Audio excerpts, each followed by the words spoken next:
Kurnool bus ప్రమాదం పక్కన పెట్టండి. ఈ వీడియో తెలంగాణ రవాణా శాఖ మంత్రి గారికి అండ్ ఆంధ్రప్రదేశ్ రవాణా శాఖ మంత్రి గారికి. నిన్న నేను 70 గంటల బస్సు ప్రయాణం చేశానండి బ్రెజిల్ దేశంలో. వాళ్ళు మూడు విషయాలు పాటించారు రూపాయి ఖర్చు లేకుండా. అవి మీరు పాటిస్తే గనక ఇంకా మన భారతదేశంలో ఒక్క యాక్సిడెంట్ కూడా జరగదు. జాగ్రత్తగా వినండి. అయితే ఫస్ట్ నేను బ్రెజిల్లో 70 గంటల బస్సు ప్రయాణం చేసేటప్పుడు డ్రైవర్ ఫస్ట్ వచ్చారు. వచ్చి మా అందరికీ, బస్సులో ఉన్న వాళ్ళందరికీ, అదిగో అమ్మ మీకు కనబడుతుంది కదా ఎమర్జెన్సీ డోరు, అంటే యాక్సిడెంట్ అయ్యేటప్పుడు ఎటు నుంచి వెళ్ళాలి అని చెప్పారు అందరికీ. ఒకటి. సో 2, ఆ బస్సు ఎవరైతే లోపల ఎమర్జెన్సీ డోర్ పక్కన ఉన్నారో వారి దగ్గరికి వెళ్ళి, బాబు ఏదైనా ఎమర్జెన్సీ అయితే ఈ సుత్తి తీసుకొని ఈ గ్లాస్ కొట్టు అని చెప్పి వాడికి చెప్పారు.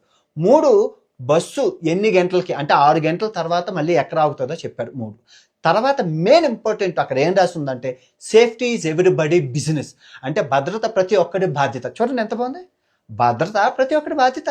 బస్సులో ఏదైనా అయితే ఎమ్మెల్యే వస్తాడు, మా ఓటేసిన ఎంపీ వస్తాడు, లేదా బస్సు డ్రైవర్ నడుపుతున్నాడు ఆడొస్తారని కాదు. Safety is everybody business. 120 దేశాల్లో నేను బస్సు ప్రయాణం చేశాను. ప్రతి ఒక్కడు సేఫ్టీ ఈజ్ ఎవ్రీబడీ బిజినెస్, భద్రత ప్రతి ఒక్కటి బాధ్యత. అది ఎందుకు తెలుసుకోలేకపోతున్నాను? అది ఈ ఈ ఈ ఈ పదం అనేది భద్రత ప్రతి ఒక్కటి బాధ్యత బస్సు మీద ఉండాలి. అంతేగాని అల్లు అర్జున్ పుష్ప సినిమా ఉందా, బాహుబలి సిరీస్ ఉందా, అది కాదు. భద్రత ప్రతి ఒక్కటి బాధ్యత. పోతే రాంది ప్రాణం. గుర్తుపెట్టుకోండి, సినిమా ఎప్పుడైనా ఉంటుంది. ఇది మీరు ఈ 3 నియమాలకి కూడా ఈ సేఫ్టీ రూపాయి ఖర్చు లేదు కదా.